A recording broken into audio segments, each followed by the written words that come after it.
اعوذ باللہ من الشیطان الرجیم بسم اللہ الرحمن الرحیم الحمد للہ رب العالمین الصلاة والسلام علی سید الانبیاء والمرسلین وعلى آل بیتہ الطیبین الطاہرین المعصومین اما بعد فقد قال اللہ سبحانہ وتعالی فی القرآن الکریم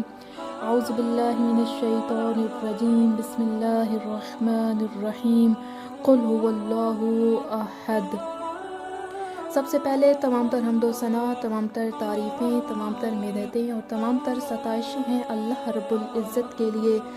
اس ذات کے لیے کہ جو تمام موجودات کا اور تمام مخلوقات کا پیدا کرنے والا ہے۔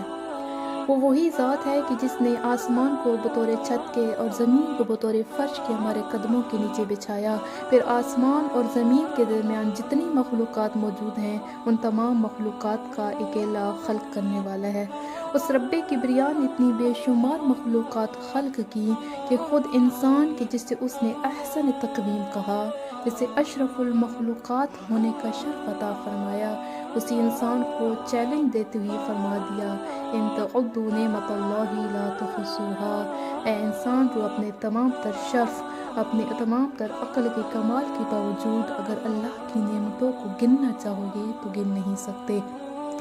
وہ ذات کی جس کی بے شمار نعمتیں اور بے شمار مخلوقات ہیں، وہی رب کبریا حدیث قدسی میں ارشاد فرماتا ہے قد کنت کنزا مخفیا۔ وہ اللہ فرماتا ہے میں ایک چھپا ہوا خزانہ تھا، فاحببت ان اعرف، بس میں نے یہ چاہا کہ میں اپنا تعارف کرواؤں، فخلقت الخلق، تو میں نے مخلوق کو خلق کیا۔ یہ حدیث جب رسول اللہ نے اپنی امتیوں میں عرب کے اس دور کے عربوں میں پیش کی تو لوگوں نے آ کے رسول اللہ سے سوال کیا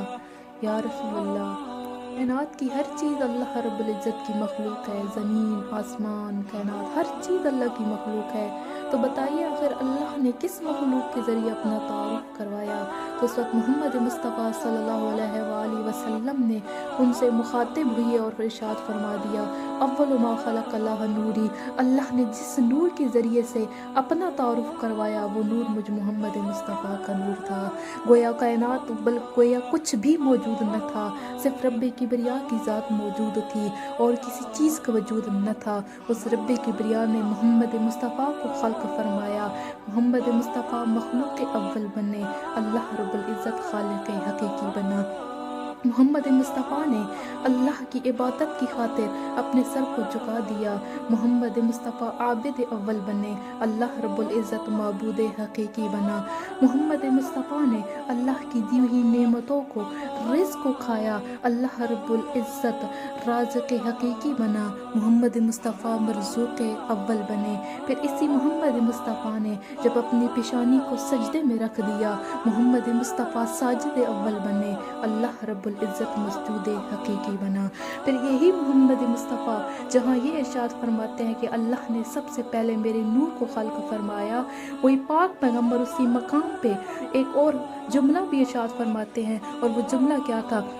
رسول اللہ فرماتے ہیں انا و علی من نور واحد، اے لوگوں یاد رکھنا میں اور علی ابن ابی طالب ایک نور سے مل کر بنے ہیں۔ اللہ نے جس نور سے مجھے خلق فرمایا اسی نور سے علی ابن ابی طالب کو خلق فرمایا۔ گویا جہاں محمد مصطفیٰ نے اللہ کی توحید کا اقرار دنیا والوں سے کروایا، وہیں محمد مصطفیٰ نے علی کی ولایت کا اعلان بھی کیا، اور کیا بلند مقام ہے امیر المومنین علی ابن ابی طالب کا کہ جنہوں نے اللہ رب العزت کی توحید کا پرچار بھی کروایا، اور محمد مصطفیٰ صلی اللہ علیہ وآلہ وسلم سمیت آدم سے لے کر عیسیٰ تک تمام انبیاء کی محنتوں کو بھی بچایا، اور تمام انبیاء کے علم کو، تمام انبیاء کے اخلاق کو، تمام انبیاء کے اسوہ حسنہ کو دنیا والوں تک اور آدم کی اولاد کے آخری فرد تک پہنچانے کا وسیلہ بنے۔ اللہ رب العزت سے دعا ہے کہ وہ ہمیں توفیق دے کہ ہم